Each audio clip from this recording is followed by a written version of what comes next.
प्रचार प्रसार करें, आगे आए। परमेश्वर के नाम की बड़ाई हो। परमेश्वर की प्रेजेंट में सभी संतों को दो नोह जोड़ करके अभिवादन करते हैं और उसके शब्द से बोलते हैं जय मसीह की। प्रभु को आज हमारा प्रचार प्रसार का विषय है कि प्रभु यीशु मसीह बहुत से कारणों से आए हैं इस पृथ्वी पर, लेकिन मुख्यतः हम 5 कारणों को आपके बीच में रखते हैं। ये 5 कारणों से प्रभु यीशु मसीह पृथ्वी पर आए और उनके आने के पहले बहुत से संतों ने भविष्यवाणी की अपने हाथों को उठा उठा करके एक मसीहा स्वर्ग से आने वाला है और पृथ्वी की सारी पापों को, श्रापों को, बंधनों को और सभी लोगों को उद्धार करेगा। इन 5 कारणों को बारी बारी से मैं समय रहते हुए करेंगे, क्योंकि आज तो आराधना का दिन है और हमारे भाई लोगों को आराधना में ज्यादा समय नहीं मिलता। बहुत से लोग आराधना 20-20 किलोमीटर में जाके आते हैं, उससे भी ज्यादा दूर जाके आते हैं। तो समय को देखते हुए हम इस पर प्रकाश डालेंगे। हमें हमारे पापों से बचाने के लिए स्वर्ग में आया, हमारे पापों से, श्रापों से को उठाने के लिए आया, शैतान के कामों को बर्बाद करने, क्रिया को नष्ट करने के लिए आया और जगत से, पापों से उद्धार करने के लिए आया और हमें मुक्ति, आनंद, शांति, जीवन देने के लिए आया। प्रभु यीशु मसीह का मुख्यतः 5 कारण हम अभी बता रहे हैं और सभी बाइबल से ही बताएंगे। हमारे साथ कोई भाई बहन हमारी मदद के लिए आगे आएंगे। पहला तीमुथियुस की किताब 1 अध्याय 14 से 17 वचन। कोई भाई बहन हमारी मदद के लिए आगे आएंगे। आमीन। पहला तीमुथियुस, हम मदद के लिए बोलते हैं 289 नंबर पेज, नया नियम 289 नंबर पेज, पहला तीमुथियुस की किताब। वचन कहाँ से पढ़ना है सर? 14 से 17। और हमारे प्रभु का अनुग्रह उस विश्वास और प्रेम के साथ जो मसीह यीशु में है बहुतायत से हुआ। यह बात सच और हर प्रकार से मानने के योग्य है कि मसीह यीशु पापियों का उद्धार करने के लिए जगत में आया, जिनमें सबसे बड़ा मैं हूँ। पर मुझ पर इसलिए दया हुई कि मुझ सबसे बड़ी पापी में यीशु मसीह अपनी पूरी सहनशीलता दिखाए कि जो लोग उस पर अनंत जीवन के लिए विश्वास करेंगे उनके लिए मैं एक आदर्श बनूं। अब सनातन राजा अर्थात अविनाशी, अनदेखे, एकमात्र परमेश्वर का आदर और महिमा युगानुयुग होती रहे। आमीन आमीन। बहुत बहुत धन्यवाद। हमारे भैया को प्रभु जी लंबी उम्र दे, घराने सहित उन्हें आशीष दे। हमारे मंडली में सबसे अव्वल श्रेणी में रहते हैं भैया जी, बोलने में भी और बुलंद आवाज में भी बोलते हैं। यहाँ पौलुस स्वीकार करते हैं कि जगत में, संसार में सबसे बड़ा पापी मैं हूँ। सबसे बहुत बड़ा गलती हम ही किए हैं और हमारे पापों को उद्धार के लिए और हम सबों को पापों के उद्धार के लिए ही प्रभु यीशु मसीह आए। और हमें टॉक भी यही रखे हैं कि जगत के पापों के उद्धार के लिए ही प्रभु यीशु मसीह संसार में आए और क्रूस पर दुख सहा और 3 रोज के बाद जी उठे और आज भी जीवित हैं। इसी में थोड़ा सा आगे हम देखेंगे भैया, इसी में 2 अध्याय है।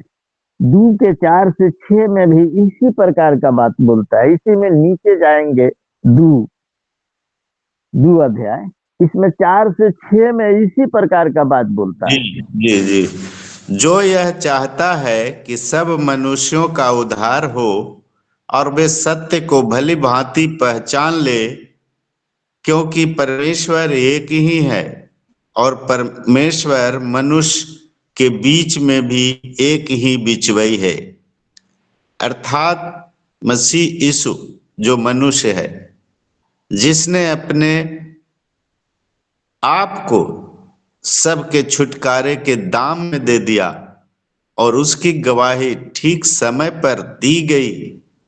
मैं सच कहता हूं, झूठ नहीं बोलता, कि मैं इसी उद्देश्य से प्रचारक और प्रेरित और अन्य जातियों के लिए विश्वास और सत्य का उपदेशक ठहराया गया।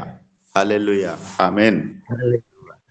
परमेश्वर के नाम की बड़ाई हो। यह वचन साफ साफ बताता है कि प्रभु यीशु मसीह हम ही लोगों को पाप के लिए पृथ्वी पर आए और इतना दुख बदनामी सहा, इतना वेदना सहा, कांटों को मूड़ी पर रख करके उस पर से मारा गया। कांट 1-1 इंची, 2-2 इंची, 4-4 इंची 10-10 गई मूड़ी में। हम लोगों के लिए ही दुख सहा।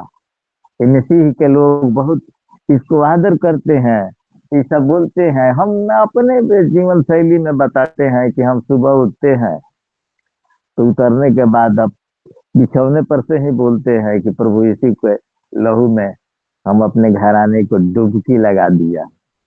और लाइट जला करके हम कभी भी लाइट में नहीं सोते, अंधकार में ही सोते हैं।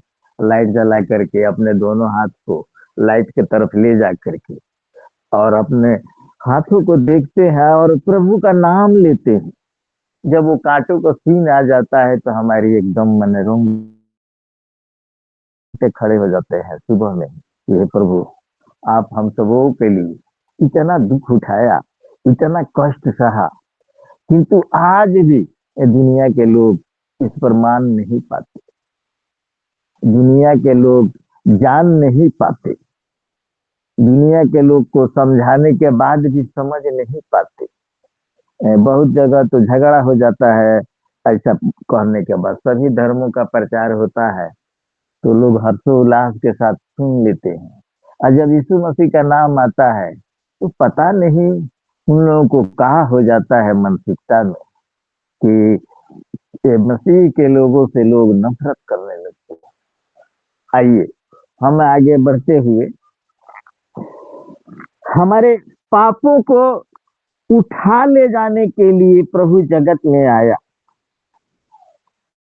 मत्ती के किताब 1:21 में भी लिखा है और लूका के किताब 2:10-12 में भी ये बात लिखा हुआ है। आएंगे कोई भाई बहन हमारी मदद के लिए। मत्ती 1:21 पद।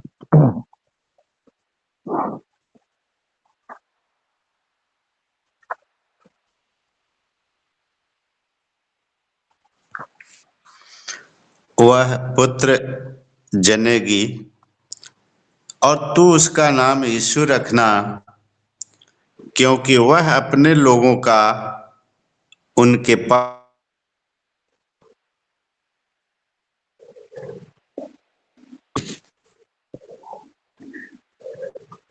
हाँ, इसमें बताता है कि वो पुत्र जनेगी और वो संसार के लोगों को, संसार भर के लोगों को पाप से मुक्ति करेगा।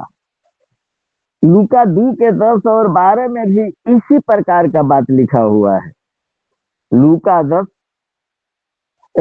2:10-12 पद में इसी प्रकार का बात लिखा है। हम चाहते हैं कि कोई भाई बहन हमारी मदद के लिए आगे आएंगे। लूका 2:10-12। तब स्वर्गदूत ने उनसे कहा, मत डरो, क्योंकि देखो मैं तुम्हें बड़े आनंद का सुसमाचार सुनाता हूं, जो सब लोगों के लिए होगा। और इसका तुम्हारे लिए यह पता है कि तुम एक बालक को कपड़े में लिपटा हुआ और चरनी में पड़ा पाओगे। हालेलुया। हालेलुया। एक बालक को चरनी में लिपटा हुआ पाओगे। स्वर्गदूत जो गैरेडिया लोगों को बताता है यहाँ कि तुम जाओ देखो वो बालक को जो चरनी में लिपटा हुआ है, अपने माँ बाबा के पास है, गौशाला में है, जाकर उसको दर्शन करो, उसको दंडवत करो। और जगत का पाप को उठा ले जाने के लिए आया है, जगत के पापों के लिए अपना कुर्बानी देने के लिए आया है। जिस तरह हम सब भेड़ को कुर्बानी देते हैं, उस तरह जगत के पापों के लिए उठा ले जाने के लिए आया है। आइए भैया, इसी में थोड़ा सा आगे भी हम देख लेंगे। 19 का 9-10 में भी इसी प्रकार का बात लिखा हुआ है। इसी में लूके में 19 अध्याय 9-10 में भी इसी प्रकार का बात लिखा हुआ है। थोड़ा सा उसको भी हम ले लेंगे। 19:9-10। और फिर किले के भीतर गया और यीशु से कहा, तू कहाँ का है? परंतु यीशु ने उसे कुछ भी उत्तर न दिया। इस पर पिलातुस ने उससे कहा, मुझसे क्यों नहीं बोलता? क्या तू नहीं जानता कि तुझे छोड़ देने का अधिकार मुझे है और तुझे क्रूस पे चढ़ाने का भी मुझे अधिकार है? और आगे पढ़े सर। नहीं नहीं, आगे नहीं जाना है। यहाँ पिलातुस को भी ये सामर्थ दी गई थी, स्वर्गीय सामर्थ दी गई थी कि आदमी को छोड़ देने का, उद्धार कर देने का सामर्थ था। किंतु ये सब चीज स्वर्ग से मिली हुई थी। सब स्वर्ग से दिया गया अधिकार से ही लोग प्राप्त करके और उसके इस्तेमाल करते हैं, उसे यूज करते हैं और उसे लाइट में ले आते हैं। पहला यूहन्ना की किताब में भी इसी प्रकार का बात लिखा है। पहला 1 अध्याय 7 से आगे जाकर के देखेंगे तो सब इसी प्रकार का बात लिखा हुआ है। पहला यूहन्ना 1 अध्याय 7 पद से।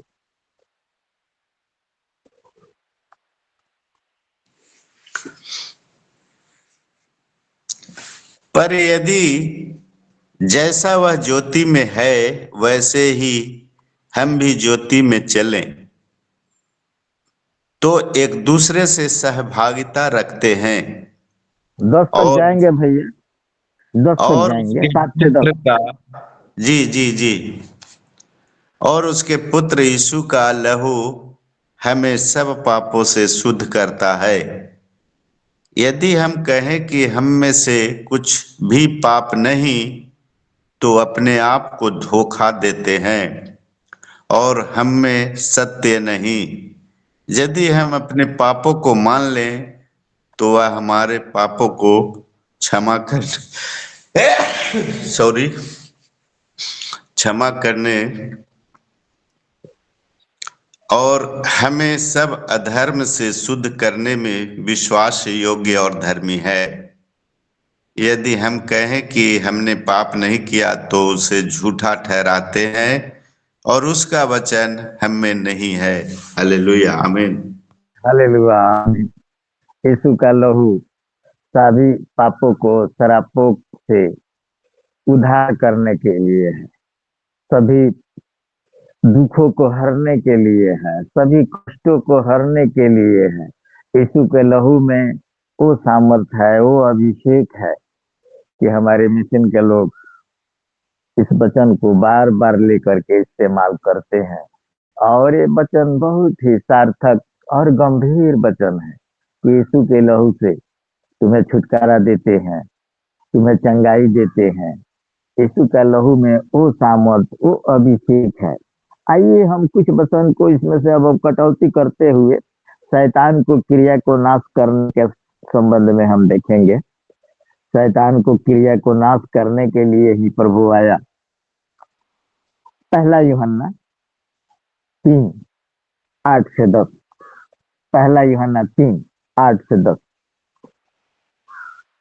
जिनको मिलता है भाई बहन मदद करें, क्योंकि समय बचाएंगे तो हम जो कोई आगे पाप भी जा करता सकते। है वह शैतान की ओर से है, क्योंकि शैतान आरंभ ही से पाप करता आया है। परमेश्वर का पुत्र इसलिए प्रकट हुआ कि शैतान के कामों की नाश करे।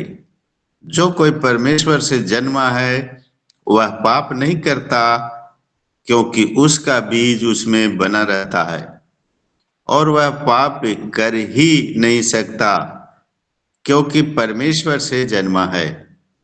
इसी से परमेश्वर की संतान और शैतान की संतान जाने जाते हैं। जो कोई धर्म के काम नहीं करता वह परमेश्वर से नहीं, और न वह जो अपने भाई से प्रेम नहीं रखता। हालेलुया। हाँ, सबसे पहले हम जानेंगे कि परमेश्वर प्रेम है। जिसके अंदर प्रेम की भावना नहीं है तो वो परमेश्वर का लोग नहीं है, वो शैतान के लोग है। इस संसार में दो ही ग्रुपिंग काम करती है, एक परमेश्वर के लोग हैं, एक शैतान के लोग हैं। तो शैतान के लोग वो हैं जो परमेश्वर के हर काम में विरोध करते हैं। जैसे कि मैंने आपसे बोला कि और लोगों को प्रचार होता है, लोग सुन लेते हैं, हर्षोल्लास से वह देख लेते हैं। जब हमारी मिशन की बातें आती है तो लोग बदल जाते हैं। लोगों को अच्छा नहीं लगता, उनको लगता है कि कान में खुजली टाइप का हो गया है, वो सुनना नहीं चाहते। क्यों? क्योंकि ये सत्य वचन है, ये सत्य से हम लोग बोलते हैं। जो भी है हम लोग सत्य पर हैं कि संसार में बिचवाई के नाम पर के संसार के लोगों को परमेश्वर पिता के पास ले जाने के लिए एक यही माध्यम है, टेंगी है, पुल है, सब कुछ है, बिचवाई एक ही है। लेकिन लोग इस बात को ग्रहण नहीं कर पाते। लेकिन इससे फर्क नहीं पड़ता, हमारी मिशन की तादाद बढ़ रही है। ऐसा नहीं है कि हम मायूस हो जाए। मिशन पर लोगों पर जो जितने प्रिय लोग हैं वो आगे बढ़ना चाहते हैं, उनको उतना ही बाधाएं संकट आती है उनके ऊपर। हम आज भी आपको बता रहे हैं, हम परमेश्वर के वचन हाथ में लेकर के हैं। हम परमेश्वर के आज प्रचार करने योग्य नहीं है, किंतु सिस्टर के डर से, मंडली के डर से और परमेश्वर के डर से प्रचार प्रचार कर रहे हैं। मेंटेलिटी उस प्रकार की हमारी नहीं है अभी, लेकिन फिर भी हम कर रहे हैं, क्योंकि हम अगर परमेश्वर को छोड़ देंगे तो परमेश्वर भी हमें छोड़ देगा, और हमको जिस तरह विपत्ति आई हुई है और ज्यादा से ज्यादा आएगी। हम सभी के लिए एक मिनट में और बताना चाहते हैं कि एक बार हमारा बहुत अस्वस्थ थे। हमको 1 बजे फोन आया कि आप चाचा आज शाम को हमारे घर आइए और प्रचार कीजिए। तो हम जाना नहीं चाहते थे, जाने में भी असमर्थ थे, लेकिन फिर भी गए और जा कर के प्रचार किए। और वहां जाने के बाद भी हमारा स्थिति ठीक नहीं हुआ, लेकिन प्रचार करने लगे तो हम चंगे हो गए, चंगे हो गए। सब कुछ हमको सही हो गया। तो हम इसीलिए सोच करके गए कि हम अगर नहीं जाएंगे तो हमको तो डॉक्टर को बुलाने होगा, और प्रचार करने जाएंगे तो डॉक्टर हमारे यहाँ से ही भाग जाएगा। तो परमेश्वर की नाम की बड़ाई हो। अभी बहुत से टॉक बाकी है, लेकिन समय नहीं है हमारे पास। इसलिए आप लोगों से और प्रभु से भी क्षमा चाहते हैं कि लोगों को दाढ़ी वगैरह बनाने होता है, जाने होता है। हमारे समय के अभाव के लिए हम प्रवचन पूरा नहीं कर पाए, हमको क्षमा करेंगे आप लोगों, प्रभु भी क्षमा करेंगे। हम माइक को अपने बड़े भैया को दे रहे हैं। आमीन। आमीन आमीन। बहुत बहुत धन्यवाद सर जी। प्रभु आपको आशीषित करे। जहाँ भी जाएं आपको प्रभु लेके जाएंगे और लेके आएंगे। धन्यवाद। अब मैं साजन कोशी सर से अनुरोध करूंगा कि 2 शब्द कहें और अंत में प्रेज द प्रार्थना लॉर्ड, करें। Praise the Lord. धन्यवाद प्रभु। इस पवित्र दिन में समय से पहले जागृत अवस्था में लाकर इन बातों को सोचने के लिए हमें अवसर दिया कि तू क्यों जिंदा रखा गया है तुझे। इन बातों को हम सोच पाए, समझ पाए और उस परिवर्तन को ला पाए जो जीवन के लिए नितांत आवश्यक है। अभी विश्वनाथ जी के द्वारा जिन बातों को हमने सुना, सच है, और अगर 100% से ऊपर कुछ है तो वो भी सच है। कहने का मतलब, अगर हम प्रभु में हैं तो प्रभु हम में है,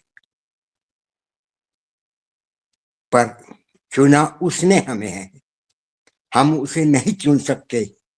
हम सोच सकते हैं, समझ सकते हैं और वचन के अनुसार उस पवित्रताई में अपना जीवन जी सकते हैं।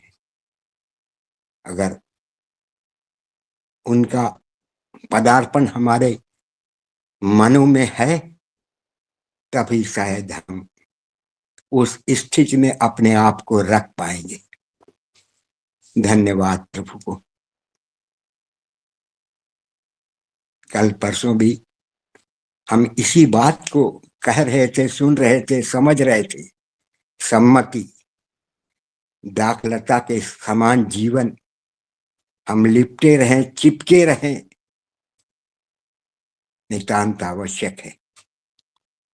और जैसा विश्वनाथ जी ने कहा कि मुझे डॉक्टर बुलाना पड़ता, और अच्छा हुआ कि मैं संगति में गया, वचन को बांटा, इसलिए डॉक्टर की चिंता नहीं रही और प्रभु को हमारी चिंता बढ़ गई। इस कारण से हम डॉक्टर से दूर रहे, दवाई गोली से दूर रहे। धन्यवाद प्रभु। ये वचन की शुद्धता है, वचन की परिपक्वता है, और इतना ही नहीं, संसार की भी परिपक्वता है, क्योंकि शायद विश्वनाथ जी के बराबर उम्र वाला इसमें और कोई नहीं है। इन बातों को हम समझ पाए। अगर एक वयोवृद्ध व्यक्ति इन बातों को बोल रहा है, वो क्यों बोल रहा है? अपनी गलतियों को प्रभु के सामीप्यता में रखकर वो गुजारिश करता है और चाहता है और मांगता है कि प्रभु हम आपके नजदीक बने रह पाए। यस, अगर हम आज नहीं करते तो हमें कल ये करना ही पड़ेगा। इन बातों को हमें सोचना है, समझना है और अपने जीवन में इसको उतार लेना है, समझ लेना है। आज विशेष दिन है, हम जानते हैं इन बातों को। होने दे पिता, हम भजनालय या चर्चेस या घरों में जहां भी हम आज के इस पवित्र दिन के वचन को सुनने, सुनाने और सम्मति और सहमति देने के लिए तैयार होकर जाने वाले, उन्हें दे पिता, हम अपने मन में इस सम्मति को रख लें कि हम सच्ची दाखलता बन पाएंगे। धन्यवाद प्रभु। आइए हम छोटा सा प्रार्थना कर लें। धन्यवाद, धन्यवाद, धन्यवाद प्रभु। पवित्र दिन के लिए, विश्राम वार के दिन के लिए हम धन्यवादी हैं प्रभु। Yes Lord. होने दे पिता, इस क्रिसमस सीजन को हम जान पाए, इस महत्व के महीने को, महत्व के दिनों को पिता हम उतार सके अपने जीवनों में पिता। यस, धन्यवाद प्रभु। हर एक बात से पिता परमेश्वर आपका और सिर्फ आपका नाम प्रमाणित और सिद्ध हो। कई एक बातों को विश्वनाथ जी ने बताया, चिताया, समझाया। ये उनके जीवन का उदाहरण है, उनके जीवन की ये निष्कर्ष की बातें हैं। होने दे पिता, काश हम समय से पहले इन बातों को जान पाए। यस लॉर्ड, धन्यवाद प्रभु। आपका जीवन हमारे जीवनों में जब तक उस दाखलता की नाई नहीं जुड़ा रहेगा, कदापि हम प्रभु की योग्यता को नहीं देख पाएंगे, समझ पाएंगे, और जो प्रभु हमसे चाहता है उसको हम अपने जीवनों में लाभान्वित नहीं कर सकते प्रभु। होने दे पिता, हम जुड़े रहें और जैसा आप चाहते हैं वैसा होने की आशीष चाहते हैं। पवित्र दिन के लिए धन्यवाद, एक एक दास भक्तों के लिए धन्यवाद, तमाम विश्वासियों के लिए धन्यवाद प्रभु। आप अपने असीम प्रेम में लिए रखें पिता परमेश्वर। हर एक बात से आपका और सिर्फ आपका नाम परिचायक होने पाए। आदर और महिमा आपको देते। प्रार्थना को प्यारे प्रभु यीशु मसीह के नाम से मांगते। आमीन, आमीन, आमीन। आमीन आमीन। बहुत बहुत धन्यवाद sir ji. Thank you. God bless you. अब मैं ज्योति हरी जी से अनुरोध करूंगा वोट ऑफ थैंक्स सुनाएं। ज्योति हरी जी। सभी को जय मसीह। धन्यवाद देते हैं प्रार्थना के लिए विश्वनाथ प्रसाद सर को, और जिन्होंने भी भजन गाया उनको भी सुंदर से भजन के लिए धन्यवाद देते हैं, और वचनों को पढ़े जाने के लिए धन्यवाद देते हैं मदन कुमार सर को, इंदिरा सर को, और जयवीर सर को, हरिदेव सर को। अच्छा, फिर से विश्वनाथ प्रसाद सर को, और आशीष वचन को पढ़े जाने के लिए धन्यवाद देते हैं फिर से जयवीर सर को, और सुंदर सा प्रचार करने के लिए धन्यवाद देते हैं फिर से विश्वनाथ प्रसाद सर को, और आखिरी प्रार्थना के लिए धन्यवाद देते हैं साजन कोशिश सर को और धनराज सर और उनकी पूरी सारी टीम को। धन्यवाद। जय मसीह। जय मसीह। बहुत बहुत धन्यवाद ज्योति हरी जी। प्रभु आपके आपके परिवार को बहुत ऐसे आशीष प्रदान करें। अब मैं विश्वनाथ प्रसाद जी से अनुरोध करूंगा कि आशीष वचन को सुनाएं और उसके बाद सभा समाप्त होगी। अब हमारा प्रभु यीशु मसीह का प्रेम, परमेश्वर पिता का अनुग्रह, आशीष अभिषेक, पवित्र आत्मा की संगति, सहभागिता संसार भर के प्रियजनों के साथ प्रभु के अगले आगमन तक शांति, आनंद, प्रेम, संगति बनी रहे। आमीन आमीन आमीन आमीन आमीन। आमीन आमीन। जय मसीह मदन जी, जय मसीह। विश्वनाथ जी, जय मसीह जी। चौधरी भैया, चौधरी भैया सुने, हाँ भैया, नेपाल में अभी हलचल मचा हुआ है का? मचने दीजिए, हम लोग का यीशु का हलचल मचाएंगे ना, उसको सराय की बातों को छोड़िए। हलचल मचाएंगे ना, यीशु मसीह में हलचल है हमको। दूसरा आप पैसा ना बात बोल दिए जी। संसार वैसे मचता रहेगा, हम लोग भी अपना इधर मचाते रहेंगे, है ना। जी जी जी।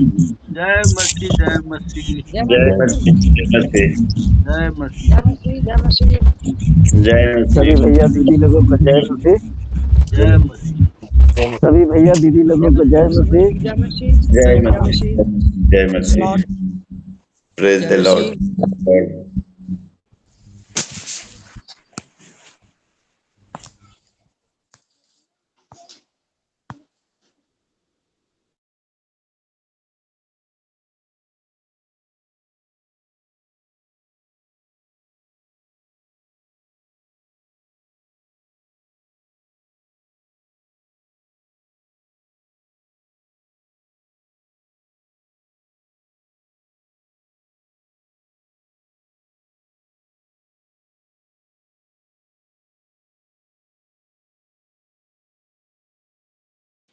जय मसीह सब।